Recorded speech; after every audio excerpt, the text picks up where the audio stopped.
Today, we're talking about the impending real estate crash and the buy and hold fallacy. Folks, we're going to cover 4 very important topics today that all relate to what happens when the market is falling and how should you react. So we're going to talk about when is it okay to sell? When does it make sense to say, walk away from the Vegas table, it's time to sell. We're going to talk about when is it okay to buy if the market is heading downwards or looks like it may have hit a wall and we're uncertain as to what's to come. Then we're going to talk about refinances, credit lines, and new loans. And fourth, we're going to touch on if your plan is to buy and hold forever, is it okay to buy now? Okay, folks, let's dive right into it. Let us get started with a little bit of the July update. The numbers for July are not good either. They're starting to look similar to what the numbers looked like during June. Now, the real statistics don't really set up a good comparison until the very last day of the month, which is the 31st in this case. That is when most closings occur, so that's when we're going to really see the best data in terms of days on the market. Has that changed? Have median prices changed? And did we see a slump in sales in July, just like we did in June? So far, the answer is yes, at least in Ventura County, at least by about 13%. Now, very important to keep this in mind. I touched on this in the live stream on Saturday, which always remember you can see me live and ask questions 9 a.m. on Saturdays. And we touched on the fact that, hey, wait a minute. Why is it that one city could have a decrease in the volume of sales and another city could have an increase in the volume of sales? Basic statistics, folks, very, very simple. When you have a small sample set, it's very easy to skew the data. That's why I always suggest that the smallest set of data you look at is not a citywide level, it's the countywide level. Now let's get into the topic. First, when is it okay to sell? I think the only time you should really look at selling is when you really need to sell. And there are a few reasons you might really need to sell. 1, you have a loan with a balloon payment or it's a short-term loan, which is basically the same thing. In other words, you have a debt that's coming due and the only way you're going to satisfy that debt is by selling that house. It is much better in that case to sell that house or property or units or building or whatever it is than to hold it and try to scrounge up the money from other places when the market is heading towards a downturn. We'll talk about refinancing in step number 3, but the other reason you might consider selling is if you have a very large negative cash flow on a certain property. For example, let's say you bought a flip for $482,000 and you thought the market value was going to be $650,000, but now it looks like the market value may only be $625,000 or maybe worse, $615,000, and now you're kind of starting to build up tears and you're getting sad at yourself because this sounds awfully similar to the YouTube flip, because it is. Then you wonder to yourself, well, wait a minute. What is my fallback? What is always the ultimate fallback when your plan doesn't go as planned? You rent the property. If you made a speculative investment and you're having problems, the fallback is always, let's rent it. In the case of the YouTube flip, we would be carrying a negative of about $500 per month if we kept that property. So we're stuck between the choice of, do we lock in a guaranteed loss with the expectation that maybe prices might decline further and rent it and have a negative cash flow? Or do we cut our losses, bail out, and not have the negative cash flow? Now, there's a lot of analysis that goes into that, and we won't really go into it here, but here's some things to keep in mind as to why a negative cash flow might actually make sense. $500 seems like a lot, but if we're paying down at least $500 in principal, and we can carry tax write-offs and tax losses, then maybe we can actually use the property strategically to come out ahead despite falling property values, as long as we're capable of floating that negative. See, with a loss of $500 a month, that's really only $6,000 a year, and if that's the only property that is carrying a negative cash flow, maybe that's doable.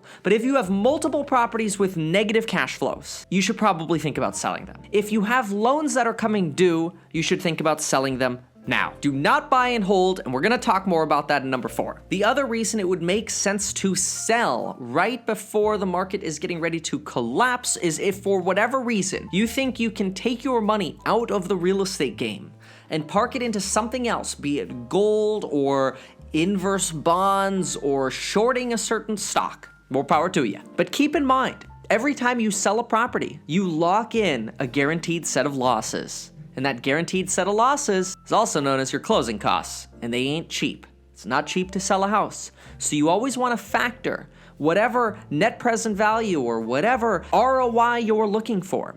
You gotta factor in those closing costs. Closing costs are $35,000, but I could hold this property for 6 years with that amount of closing costs that I would save by keeping it as a rental. Maybe now do I keep it as a rental? Number 2, when is it okay to buy while the market's falling? As always, the best property to buy when the market is falling, whether you're looking at big units, small units, or single family, or condos or townhouses, is a property that's in the wedge of the market. If you can buy a wedge property, which remember, check out the video on what the heck the wedge is. I won't regurgitate it here because that is a great and detailed video with examples. If you can buy a property in the wedge and the payment on that is the same or less than what you would otherwise be paying in rent because maybe you haven't bought yet, buying could be okay. Because in this example, where your payment would be the same or less, or maybe even fractionally more than what your rent otherwise would be for a similar property, affording you a similar lifestyle, right? You can't go in and say, well, I just bought a 4-bedroom house and it's costing me $3,000 a month and I was renting for $1,200. Yeah, but you were renting a 2-bedroom, right? You gotta compare like for like. And as long as you compare like for like, financially carrying that payment is similar to what you were paying in rent, then it's okay to buy. Try to buy in the wedge of the market. Go ahead and buy, improve your situation, because in this case, where you're going to move into something maybe right before or as the market is falling, you want to look at it as a long-run investor. This is counter to what I'm going to talk about in number 4, but there's a different argument in number 4 when we talk about the fallacy of buying and holding. But in the case of being a homeowner where you're comparing, the option of renting might not be a bad idea to just get in with the mindset of buy it, hold it, keep it for 30 years, and who cares what the market's going to do over the next 5 years? Because quite frankly, for all we know, this could be a temporary blip and the market could be zooming again next year. Of course, as a real estate broker, that's exactly what I'm hoping, but it ain't looking like that so far. Number 3, and don't forget to like and subscribe. No, really. Number 3, refinances and new loans. Let's first touch on refinances. A refinance could be an okay idea if the market's getting ready to fall because you might be able to pull out cash by doing a cash out refinance. That means you have equity in the house that you want to tap and you refinance your entire loan to tap in that equity. Here are the problems. Interest rates are up. You'd probably be replacing a loan with lower interest rates. I do not recommend a full-on refinance right now.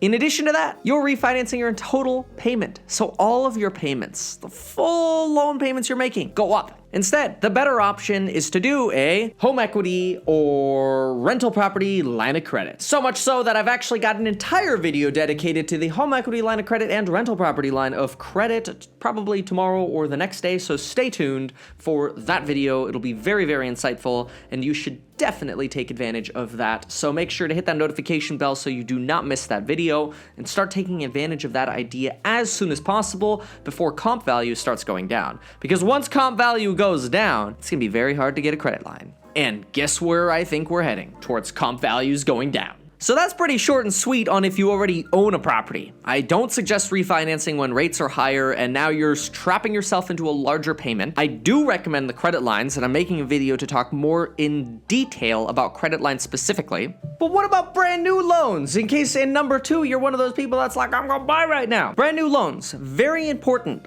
I do not recommend adjustable rate mortgages. People have won big with adjustable rate mortgages when the market went from pit bottom to where it is now. That's because they have won big banking on low interest rates, and they really did great. I totally respect everybody who took out adjustable rate mortgages in 2011, 12, 13, 14. They really are killing it up to this point.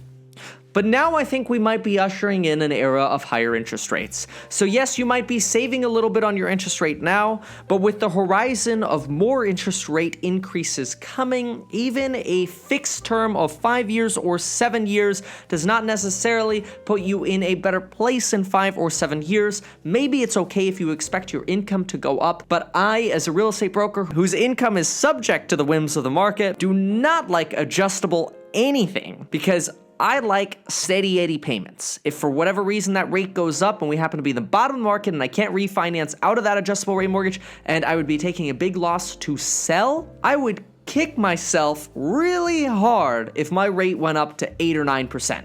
Which is usually where these things cap out. And on the first loan on your house, which is the biggest loan on your house, usually, your payment could go up a lot. I don't like that. I don't like payments going up in recessionary times. It's just too risky for me. Give me the 30-year fixed. I don't care if I spend a little bit more on interest. I want the certainty. I will never bank on being able to refinance or sell. That's the conservative part of me. Dave Ramsey would be very happy right now, I think. Although he'd want me to have a 15-year fixed at no greater than 25% of my monthly take-home pay, which is really like 18% or 16% of my gross monthly income. Like a little bit fraction. It's very conservative. Number 4, the big one you have all been waiting for. Is it okay to follow the quote of time in the market is better than timing the market? Sometimes. Here's the problem. If you can't find a deal, because anything you go to put 20% down on for an income property, or 25% down, or 35% down because you're doing the Grant Cardone units, and everything is priced so ridiculously that you're looking at properties that you want to buy and the cap rate is like 3% or 2.5% or 3.5%, and the gross rent multiplier is over 20, things are overpriced. And then I would not say it's better to buy. In that case, I would say read the indicators. The indicators are telling us that prices should fall. Wait. Even if you wait 3 or 6 months, let sellers adjust to the fact that buyers are going to have more power over the next 6 months. So for that reason, I don't recommend the strategy of it's okay to buy now as long as you buy forever because prices will in perpetuity go up forever, which that sounds crazy, but I do agree with that. I do agree that in the long run, prices will continue to average out over the long run, average out all of the crazy ups and downs. But if I can have a choice and know that right now I have sellers negotiating with me using comps from March and April, which are way higher than what the properties are actually worth right now because we're starting to see declines in prices, then I would rather wait and take advantage of sellers panicking, realizing, oh my God, prices are falling. Oh, I gotta get out because I already booked the movers. And that's the deal I want to come in on. So while I completely agree with buy and hold forever, I'm a big fan of buy and hold forever because I realize the real estate cycle goes up and down and prices average up in the long run. I do not recommend using that mentality to invest today. It is July 30th at 12:42 p.m. California time right now. I don't recommend it. Maybe I'll change my mind tomorrow. And if I change my mind tomorrow, you'll be the first to know. Thanks so much. Smash that subscribe button.